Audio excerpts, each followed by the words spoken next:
ташкилоти террористии мазкур юсуф раҳмон додситони кулли тоҷикистон зимни нишасти хабарӣ гуфт ки то кунун 113 нафар барои пайравӣ аз гурӯҳи мамнӯи ихвоналмуслимин боздошт шуданд. онҳоро аз аввали ҳамин моҳ дастгир карданд ва бори аввал ин хабарро расман шарҳ медиҳанд. як нафар аз мақомоти иҷроияи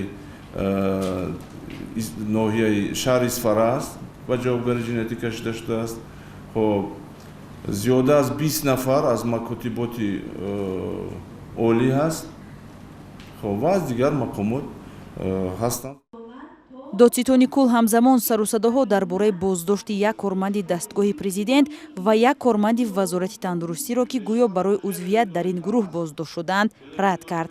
юсуф раҳмон афзуд ки дар миёни боздоштшудаҳо ду шаҳрванди хориҷӣ низ ҳаст. дута шаҳрванди хориҷӣ ҳаст. хоб онҳо дастгир шуданд ва дута шаҳрванди дигар барои даст доштан дар ин ҷиноят муайян карда шуданд аз ҳисоби шаҳрвандони хориҷӣ ва мо ҷиҳати дастгир кардани он чораҳои дахлдор андешида истодаем.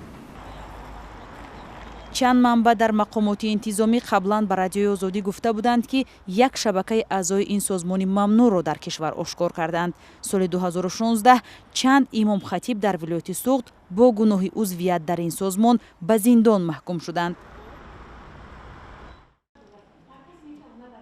ҳамчунин дар нишасти додситони кул гуфта шуд ин мақомот талош доранд ду ҷангҷӯи тоҷик Парвиз Саидраҳмонови 30 сола маъруф бо Абу Довуд ва Тоҷиддин Назаров бо номи Абу Усомаи Норакиро ба кишвар истирдод кунанд.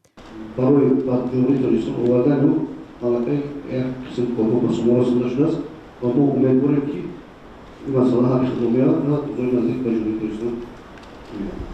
мавзӯи дигаре ки байни хабарнигорон ва мақомоти додситонӣ ба баҳс кашида шуд пӯшида мондани иттилои кофӣ дар бораи ҳамла ба дидбонгоҳи марзии Ишқобод буд.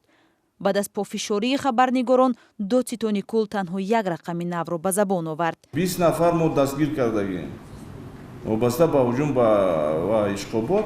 онҳое ки мусоидат кардагиан, онҳое ки бо ҳар восита ҳамкорӣ кардагиан, иштирокчиҳои бевосита не мо онҳое ки мусоидат кардагиан онҳо ҳам ошкор карда шудагиан, мо ҷавобгар кардагем.